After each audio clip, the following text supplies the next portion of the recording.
Dear students, Chapter 8, New Chemistry Book, Lecture number 3,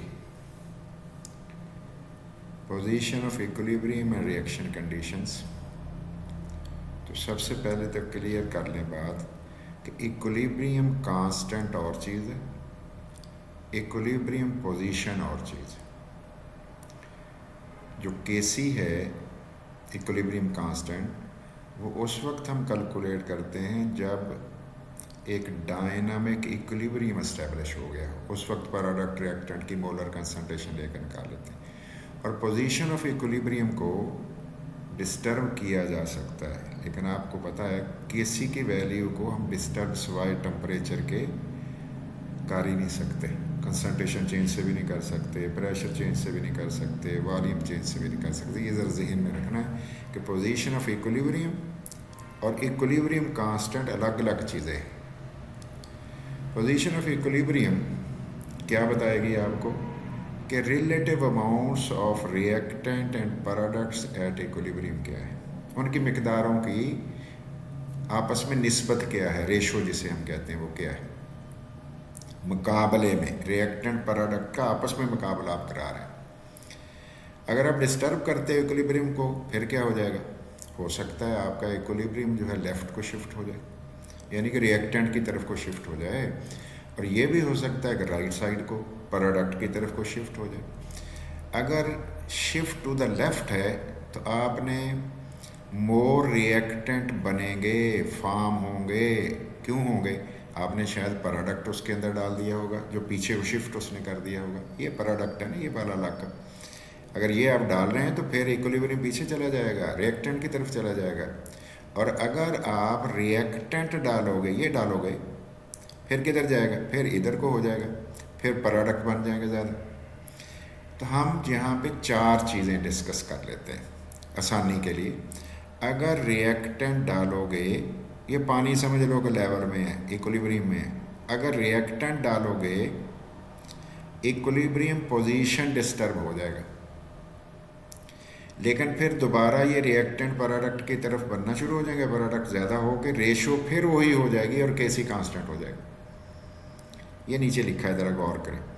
reactant plus करोगे, add करोगे तो product की तरफ जाओगे। रिएक्टेंट निकालोगे तो रिएक्टेंट की तरफ के आपका सिस्टम जाएगा, ठीक है। प्रोडक्ट डालोगे, रिएक्टेंट की तरफ जाएगा। प्रोडक्ट निकालोगे, फिर ये एरो बता रहा है प्रोडक्ट की तरफ जाएगा। और अगर रिएक्टेंट डालते जाएं और प्रोडक्ट विथड्रा करते जाएं, निकालते जाएं, तो इक्विलिब्रियम हमेशा किधर को जाएगा, प्रोडक्ट की तरफ को, और आप मैक्सिमम प्रोडक्ट बनाने में कामयाब हो जाएंगे। तो इंडस्ट्री में क्या किया जाता होगा, रिएक्टेंट डालते रहते होंगे, प्रोडक्ट जो है रेगुलर इंटरवल्स पे निकालते जाते होंगे। इसलिए आप सिस्टम को इक्विलिब्रियम से पहले ही भगाए जा रहे हैं फॉरवर्ड डायरेक्शन में। और अगर फॉरवर्ड भगाए जा रहे हैं तो फॉरवर्ड में कौन होता है, प्रोडक्ट। हम मैक्सिमम प्रोडक्ट बनाने में कामयाब हो जाते हैं। अब हम डिस्कस कर रहे हैं ली स्टालियर्स प्रिंसिपल। फ्रेंच केमिस्ट था फ्रांस का।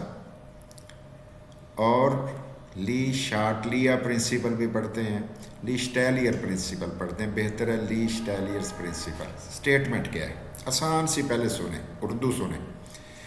सबसे पहला मसला ये है कि आपका सिस्टम इक्विलिब्रियम पे होना चाहिए। ली स्टालियर प्रिंसिपल एप्लीकेबल ही उस वक्त है जब आपका सिस्टम इक्विलिब्रियम पे हो। इक्विलिब्रियम पे सिस्टम को आप कर देते हैं डिस्टर्ब। कई तरीके हैं डिस्टर्ब करने के, और क्या क्या तरीके हो सकते हैं। आप कंसंट्रेशन रिएक्टेंट या प्रोडक्ट की बदलना शुरू कर दो, प्रेशर चेंज कर दो, वॉल्यूम की तब्दीली कर दो, टेम्परेचर चेंज कर दो, तो कर सकते हैं। फिर क्या होगा, सिस्टम अपने आप को एडजस्ट करेगा, दोबारा सेट करेगा, कॉन्ट्रैक्ट करेगा, रिस्पॉन्ड करेगा, जिसको कॉन्ट्रैक्ट कहते हैं ना हम, वो करेगा, उसका जवाब देगा, जिसे हम कहें कि उस डिस्टर्बेंस का जो असर है कम से कम हो जाए। एक तो वो कम से कम करेगा, और दोबारा से कम होने के बाद दोबारा इक्विलिब्रियम रिस्टोर होता, कायम हो जाना। अब इसको पढ़ के देखते हैं। इफ़ अगर a system at equilibrium is disturbed, disturb कर दिया जाए, इट एडजस्ट, ये अपने आप को एडजस्ट करेगा टू काउंटरैक्ट, ताकि उस जो एक्ट हुआ है उसके मुखालफत में कोई एक्शन ले, रिस्पोंड करे। दैट इज डिस्टर्बेंस, उस डिस्टर्बेंस को, जो एक्ट हुआ है डिस्टर्बेंस की सूरत में, उसको काउंटर एक्ट करे, उसकी मुखालफत करे, मिनिमाइज करे, नलीफाई करे, एंड रिस्टोर इक्विलिब्रियम, और दोबारा तवाज़न कायम करे। तो इसका मतलब ये हुआ कि अगर इक्विलिब्रियम पे एक सिस्टम डिस्टर्ब हो जाता है, उस सिस्टम ने जवाब देना है उस जिस कंडीशन से आप उसे डिस्टर्ब करते हैं उसको। क्लियर हो गई? तो अगर उसको मिनिमाइज कर देगा डिस्टर्बेंस को, तो उसका कोई फ़ायदा ज़ाहिर है इंडस्ट्री वाला उठाएगा, केमिस्ट उठाएगा। क्या फ़ायदा उठाएगा देखते हैं। हमारे पास ये डिस्टर्बेंस करने के कुछ तरीके मौजूद हैं। चेंज इन कंसंट्रेशन, रिएक्टेंट की बढ़ा दो कम कर दो, या प्रोडक्ट की कंसंट्रेशन बढ़ा दो कम कर दो, पीछे हम डिस्कस कर चुके हैं, दोबारा भी रिवाइज कर लेंगे। चेंज इन प्रेशर या वॉल्यूम, ये लफ्ज़ इस्तेमाल होगा, लेकिन आपने याद रखना है बॉयज़ लॉ की बात को, V and P are inversely proportional to each other. तो अगर मैं कह दूँ ना प्रेशर बढ़ेगा, तो आपने सोचना वॉल्यूम कम होगा। अगर मैं कह दूँ वॉल्यूम बढ़ गया, आपने कहना प्रेशर कम हो गया। चेंज इन टेम्परेचर बड़ा आसान है, दो ही होते हैं ना, एक्सोथर्मिक एंडोथर्मिक, आपको पता है। और इफ़ेक्ट ऑफ कैटलिस्ट, आप जानते हैं कि कैटलिस्ट का भी असर हो सकता है, देखेंगे होता है नहीं होता, डिस्कस करते हैं। अब देखिए, ये हमारे पास एक सिस्टम है बिस्मथ का क्लोराइड। बिस्मथ के क्लोराइड को हमने पानी में हल कर लिए। जब पानी में हमने हल किया तो वो क्लियर सोल्यूशन था, क्लियर साफ था। ये लिखा हुआ है बिस्मथ क्लोराइड प्लस वाटर, आर पार आपको नज़र आएगा, शफाफ होगा। अगर इसमें पानी आप ज़्यादा कर दोगे, फिर सिस्टम किधर जाएगा? फॉरवर्ड। यहाँ बिस्मथ ऑक्सीक्लोराइड बन जाएगा, ये मिल्की नज़र आएगा, इसको आर्टिफिशियल मिल्क भी कहते हैं। अब ज़रा गौर करो, अगर पानी डालूंगा तो सिस्टम इधर जाएगा, मिल्की हो जाएगा, और अगर HCl डालूंगा, ये HCl लिखा हुआ है, फिर सिस्टम इधर जाएगा तो क्या होगा? क्लियर हो जाएगा। तो क्या आप रिवर्सिबल तरीके से आर्टिफिशियल मिल्क भी बना सकोगे, उसे ख़त्म भी कर सकोगे? ऐसे ही होगा ना। गौर करो, ये हमारी इक्वेशन आ गई, ये है आर्टिफिशियल मिल्क।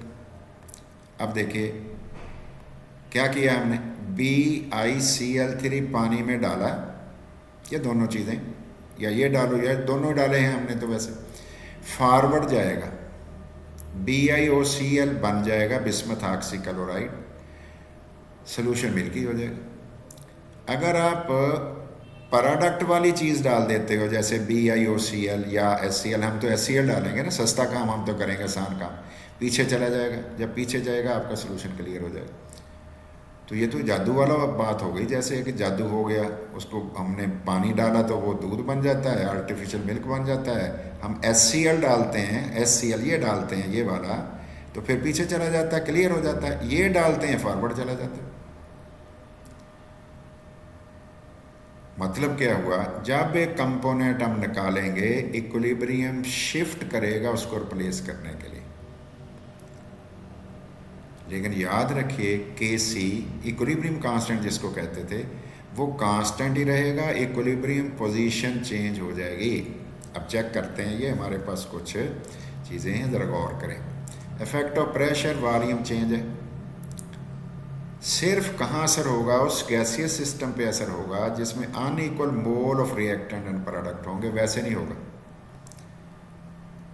गौर करो, 1 मोल 3 मोल 4 हो गए, 2 बन गए, 4 से 2 कमी आई ना, कमी इस किस्म के सिस्टम पे होगा, या इजाफा हो, बराबर वाले पे नहीं होगा।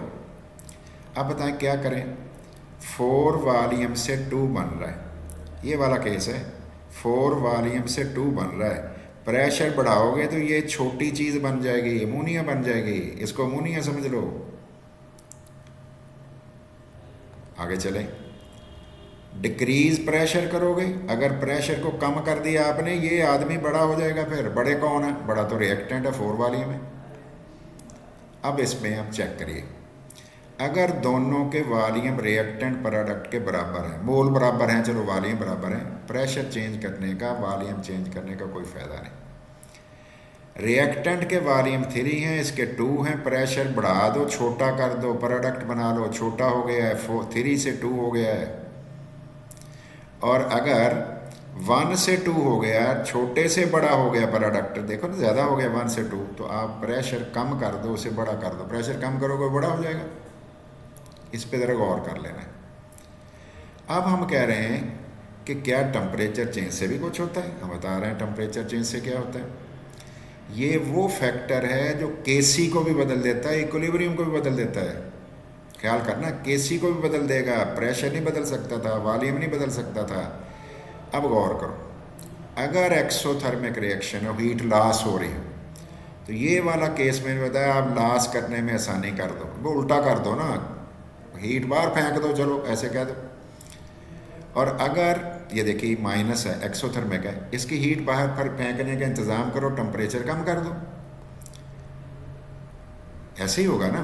और अगर आप टेम्परेचर बढ़ा दोगे तो ये तो पीछे चला जाएगा सिस्टम, रिएक्टेंट ज़्यादा हो जाएंगे, रिएक्टेंट ज़्यादा हो जाएंगे तो क्या होगा फिर बेटे? रिएक्टेंट में केसी लिखने में रिएक्टेंट नीचे लिखे जाते हैं ना, तो फिर तो आपका केसी गिर जाएगा।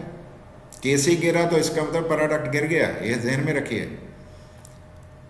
टेम्परेचर कम करोगे फॉरवर्ड जाएगा, केसी बढ़ जाएगा। हमने क्या करना है? प्रोडक्ट ज़्यादा करना है, केसी बढ़ाना है, यकीनन ऐसा करना पड़ेगा। तो एक्सोथर्मिक में हमारा डिसीजन ये हुआ कि lowering the temperature will favour the formation of product. और एक्सोथर्मिक, एंडोथर्मिक में क्या होगा? हीट लेनी है ना उसने, डेल्टा एच नॉट जो है ग्रेटर देन 0 है, हीट लेनी है तो उसे दे दो। ये हमने रुपए डाल दिए, उसको कहा ले लो भाई तुम, ये हमारा प्लस है साइन, एंडोथर्मिक है। क्या करना चाहिए? टेम्परेचर बढ़ाओगे तो फॉरवर्ड रिएक्शन होगा, क्योंकि हीट मांग रहा था, हमने दे दी।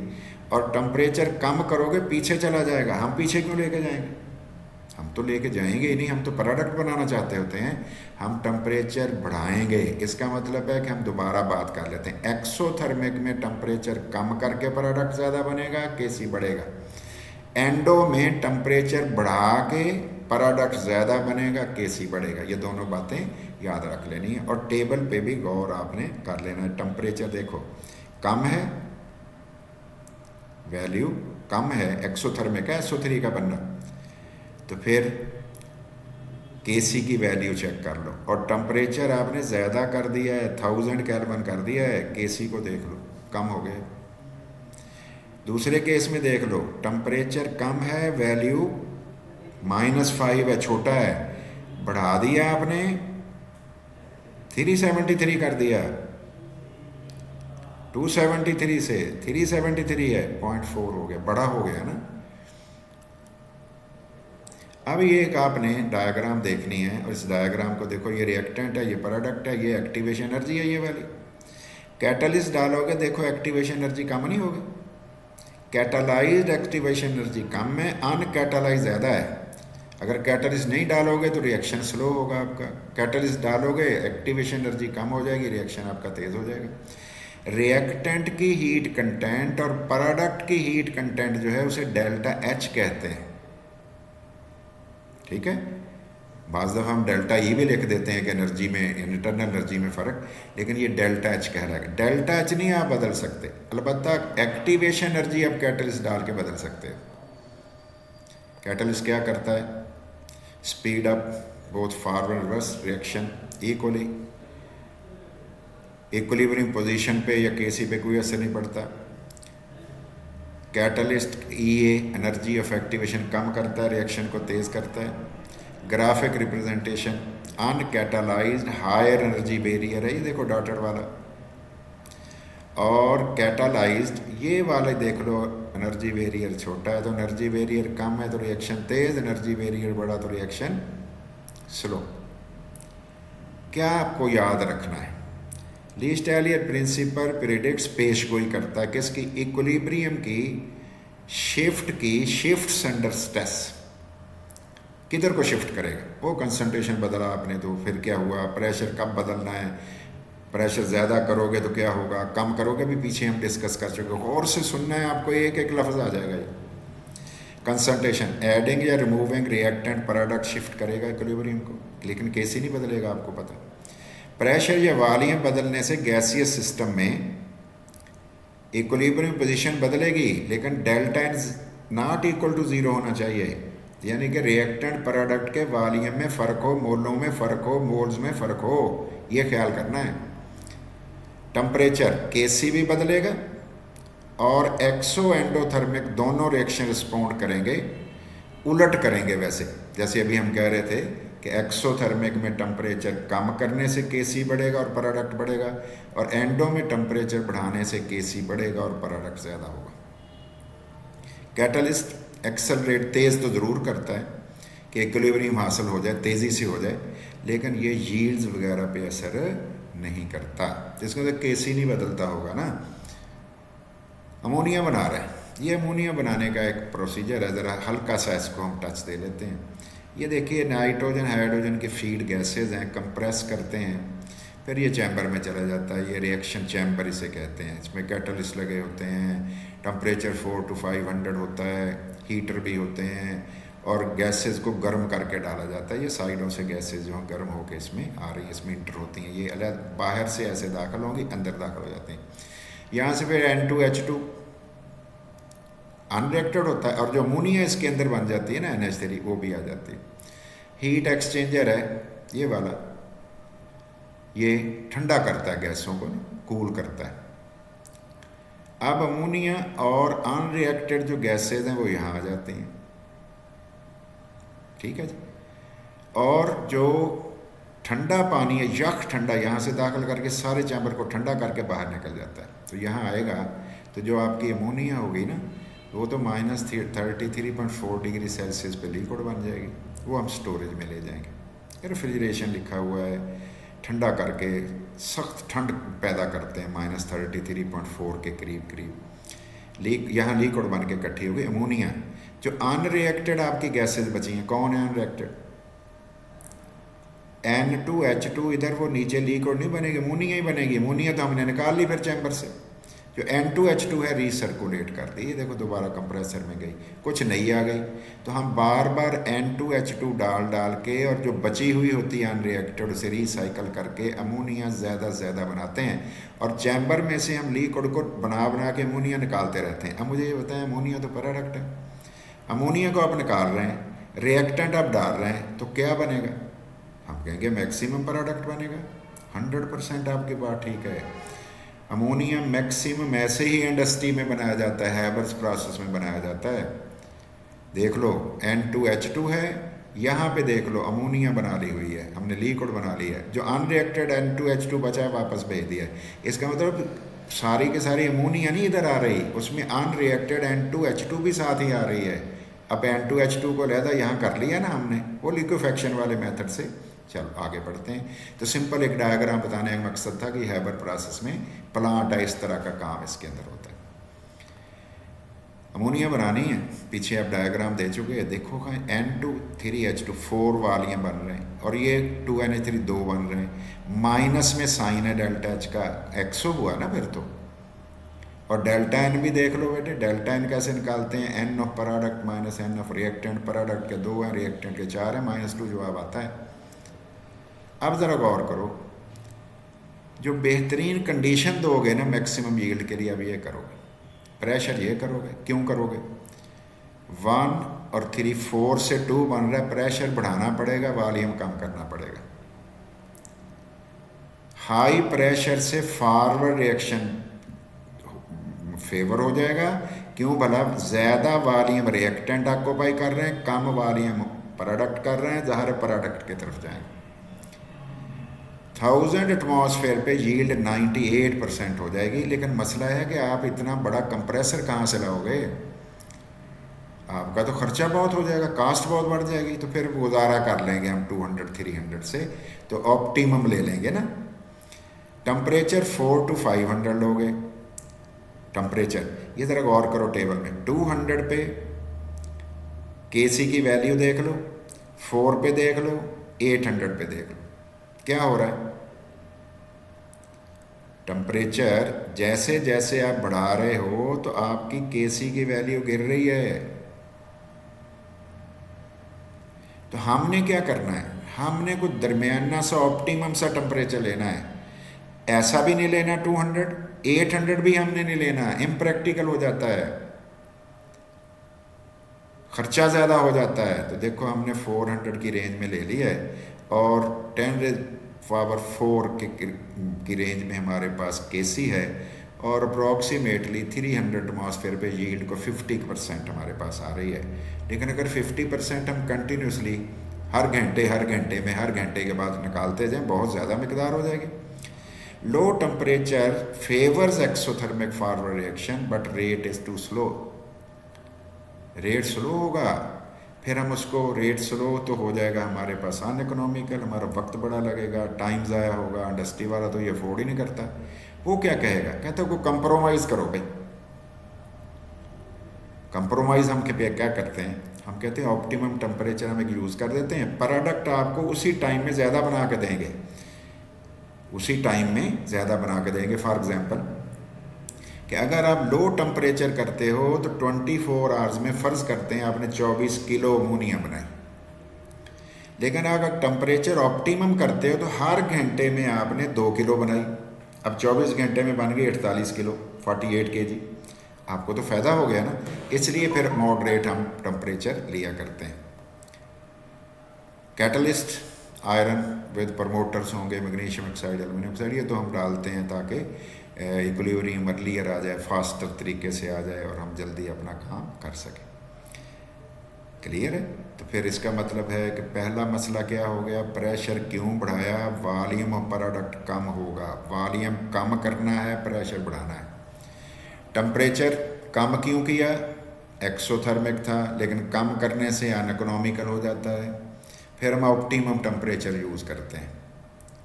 कैटलिस्ट ज़रूर डालना चाहिए, यील्ड तो नहीं बदलेगा, खैर आल्टर नहीं करेगा, लेकिन आपके रिएक्शन को स्पीड अप कर देगा।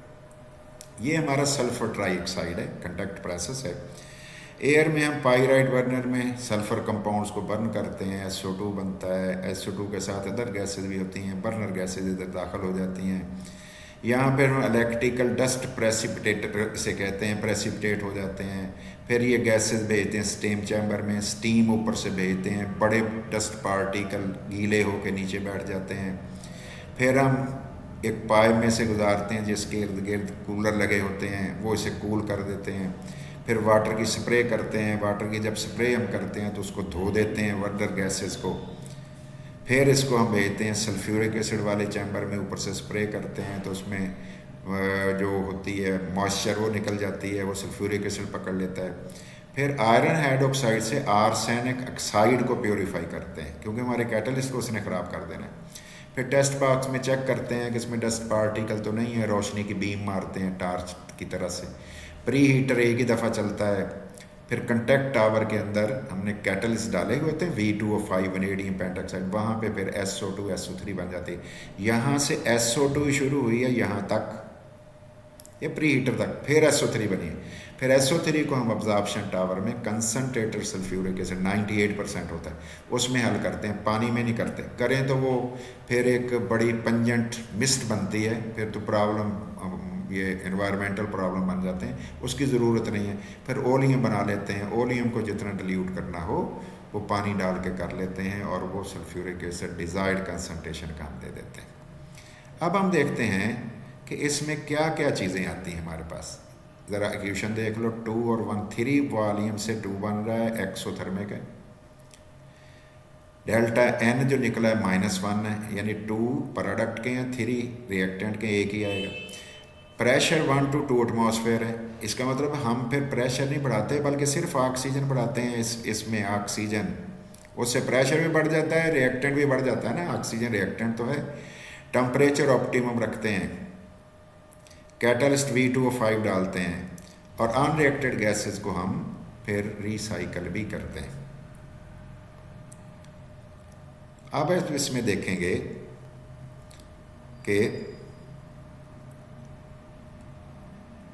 इंडस्ट्रियल जो प्रैक्टिस है उसमें कैसा है और की डाटा कैसा है, वो आपने ज़रा देख लेना है। इंडस्ट्रियल प्रैक्टिस हमारे पास जो है, फर्स्ट पास रिएक्ट गैस से 600 डिग्री से, पहली दफ़ा जब आपने भेजना है पहले 600 पे से गर्म करना है। फिर आपने जब बाद में काम चलाना है अपना सारा, कंटैक्ट प्रोसेस के अंदर एक्सोथर्मिक रिएक्शन हो रहा होता है तो टेम्परेचर खुद ही वो मेंटेन कर लेता है 400 to 500। ये हम इसे ऑप्टिमम टेम्परेचर कहते हैं और हायर यील्ड हमारे पास बन जाती है। गौर कर लो, एक्सो है तो टेम्परेचर कम करेंगे, लेकिन टेम्परेचर कम करने से वक्त ज़्यादा लगेगा, अनइकोनॉमिकल हो जाएगा। हम ऑप्टिमम टेम्परेचर यूज़ कर लेंगे 400 to 500। कैटलिस्ट का आपको पता है कि स्पीड अप कराते हैं, इक्विलिब्रियम अर्लियर लेके आते हैं। गैसेज जो अनरिएक्टेड होंगी उसे रिसाइकल करते हैं, वो हर इंडस्ट्री करती है। और पहली दफ़ा गैसेज जाएंगी तो 600 पे हम डिग्री सेल्सियस पे उसे प्री हीटर में हीट करेंगे, बाद में फिर 400 to 500 ऑप्टिमम टेम्परेचर पे हम काम चलाते जाएंगे और मैक्सिमम यील्ड बनाएंगे। प्रेशर ज़्यादा हम इसलिए नहीं करते कि हम ऑक्सीजन की कंसंट्रेशन बढ़ा लेते हैं और डबल काम इससे ले लेते हैं। एक तो रिएक्टेंट बढ़ जाता है, फॉरवर्ड रिएक्शन तेज़ होता है, दूसरा क्या हो जाता है, ऑक्सीजन ज़्यादा होने से प्रेशर ऑटोमेटिकली मेंटेन हो जाता है ज़्यादा, इसलिए हमें 1 to 2 एटमॉस्फेयर पे हमारा पूरे का पूरा प्रोसेस भी हो जाता है। अब हम कुछ बातें जो याद रखने वाली हैं वो याद कर लेते हैं। पहला, हैबर प्रोसेस में प्रेशर ज़्यादा रखोगे, टेम्परेचर मॉडरेट रखोगे, कैटलिस्ट डालोगे, ऑप्टिमल अमोनिया यील्ड, बेहतरीन दरमियानी सी अच्छी यील्ड बन जाएगी। कंटैक्ट प्रोसेस जिसमें सल्फ्यूरिक एसिड बनाते हैं SO3 बना के, पहले SO2 बनता है, फिर उसका SO3 बनाते हैं कंटैक्ट टावर में, फिर उसको सल्फ्यूरिक एसिड में हल करके ओलियम बनाते हैं, ओलियम में पानी डालते हैं, पानी जितनी डिज़ायर हो और उसकी कंसनट्रेशन अपनी डिज़ायर्ड कंसनट्रेशन बना लेते हैं। क्या करोगे, लो टेम्परेचर कैटलिस्ट डालोगे, मैक्सिमाइज कर दोगे SO3 यील्ड को, फिर सल्फ्यूरिक एसिड ज़्यादा ही हो जाएगा। अब ये बातें ज़रा देखिए, temperature versus rate. High temperature reaction को तेज़ करता है लेकिन यील्ड कम कर देता है। एक्सोथर्मिक में तो टेम्परेचर बढ़ाने से हम प्रोडक्ट थोड़ा कर लेंगे, केसी करा लेंगे, हम पीछे डिस्कस कर चुके हैं। और कैटलिस्ट क्या करता है, हमारा लोअर टेम्परेचर ऑपरेशन हो सकता है, आपका वो रिएक्शन हो सकता है विदाउट अफेक्टिंग इक्विलिब्रियम पोजीशन। हमें पता है कैटलिस्ट इक्विलिब्रियम पोजीशन तो चेंज करता भी नहीं है। इंडस्ट्री वाले क्या करते हैं,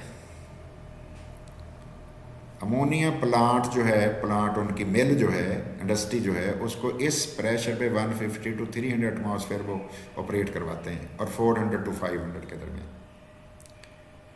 सल्फ्यूरिक एसिड के 2 स्टेज रिएक्टर्स हैं ताकि रेट और यील्ड वो 600 वाला और आपको पता है 400 to 500 वाला टेम्परेचर हम करते हैं। क्विक चेक 8.6 हमारे पास है, तो अमोनिया यील्ड हमने देखनी है। तो ये ज़रा गौर कीजिए, टेम्परेचर बढ़ाते हो क्या होगा, एक्सोथर्मिक है ना, तो परसेंटेज ऑफ अमोनिया यील्ड कम हो जाएगी। और ये 200 डिग्री सेल्सियस पे यील्ड देख लो और 700 पे यील्ड देख लो, ये दोनों चीज़ें चेक कर लो। लेकिन हम क्या करते हैं, हम फिर कंप्रोमाइज़ करते हैं, ऑप्टिमम हम लेते हैं टेम्परेचर, ऑप्टिमम बेशक 98% ना आए, 50% आ जाए, लेकिन इकोनॉमिकल हो। डेल्टा एच नॉट पूछा जा रहा है, KP, तो डेल्टा एच नॉट तो उसके साथ लिखा होता है इक्वेशन के, वो तो आपको पता चल जाएगा। और KP का ये एक्सप्रेशन आपने पढ़ा हुआ है, KP = KCRT raised to power delta n। Haber process के लिए डेल्टा n -2 है। -2 कैसे है, प्रोडक्ट के मोल हैं 2, रिएक्टेंट के हैं 4, तो बेटे 2 - 4 में -2 ही आता है ना मोल गिन के। KP की वैल्यू सारी पुट करना, आप कैलकुलेट कर लोगे, आंसर आपके पास आ जाएगा। ली-स्टालियर प्रिंसिपल की प्रिडिक्शन भी पूछ रहे हैं भी क्या है, 8.6 में क्विक चेक में टेम्परेचर बढ़ाओगे KP कम हो जाएगा। किस में, एक्सोथर्मिक में, ऐसे होता है ना।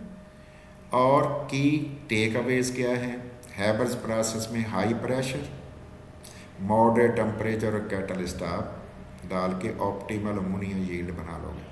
और कंटैक्ट का भी आपने याद रखना है कि लो टेम्परेचर, ये मॉडरेट टेम्परेचर, इसको हम ऑप्टिमम टेम्परेचर कहते हैं ना, 4 to 500। कैटलिस्ट SO3 ज़्यादा बना लेगा।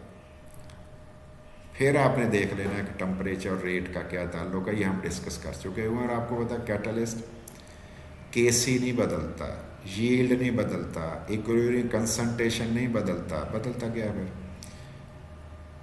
एनर्जी ऑफ एक्टिवेशन बदल के इक्विलिब्रियम अर्लियर ले आता है, जल्दी ले आता है, यही करता है ना। इंडस्ट्रियल इंसाइट्स के हवाले से देख लो, ये क्विक चेक है 8.6 आपकी बुक का, उसके हवाले से आपने रीड करना सारा, उससे कंपेयर करना है, आपको हर चीज़ खुद लिखनी आ जाएगी। याद रखिए एक्सोथर्मिक में टेम्परेचर कम करने से प्रोडक्ट ज़्यादा बनेगा, एंडो में टेम्परेचर बढ़ाने से प्रोडक्ट ज़्यादा बनेगा, KC ज़्यादा हो जाएगा। लेकिन साथ ये भी जहन में रखना चाहिए कि हमारा कहीं ऑपरेशनल कास्ट बढ़ ना जाए। अगर ज़्यादा हो गई, ऐसे इंस्ट्रूमेंट पावरफुल लगाने पड़ गए जिसकी कास्ट ही ज़्यादा हुई, तो इंडस्ट्री वाला ये अफोर्ड नहीं करता। वो कहता है नहीं, फिर आप ऑप्टिमम लगाओ, को बेहतरीन सा ढूंढ लो, बस मेरा जवाब अच्छा, मुझे प्रोडक्ट ज़्यादा बना दो, मुझे नहीं चाहिए ये कि बहुत ज़्यादा नहीं चाहिए, दरमियानी सी मिल जाए, वो मेरा प्रोसेस अनइकोनॉमिकल ना हो। 8.7 है, how does the proportion of ammonia, जो सिस्टम होता है, change as the temperature increase. तो आपने बता देना है कि टेम्परेचर अगर बढ़ाओगे, एक्सोथर्मिक प्रोसेस है ना, तो फिर क्या हो जाएगा, KC में कमी आ जाएगी, KP में कमी आ जाएगी, ऐसे ही होगा ना। दूसरा क्वेश्चन है what is the value of delta H not for the reaction. वो बेटे आपने कैलकुलेट की हुई है, -92 पर मोल निकालना होगा तो 1 मोल के लिए निकाल लेना, 2 पे डिवाइड हो जाएगा ना। What is the value of KP for the reaction at 400 degree Celsius. Table आप चेक करना, वहाँ लिखा हुआ है आपकी बुक में है। Use Le Chatelier principle to predict the effect of increase in temperature on KP for the reaction in part 2। ये पार्ट 2 है हमारे पास, अमोनिया वाला। बेटे एक्सोथर्मिक प्रोसेस है, अगर टेम्परेचर बढ़ाओगे KP फॉल कर जाएगा, कम हो जाएगा ना, कम हो जाएगा एक्सोथर्मिक जो हुआ। गौर कर लेना इस पर अच्छी तरह से, तो ये भी आपको क्लियर हो जाएगा। Thanks for watching, subscribing and sharing.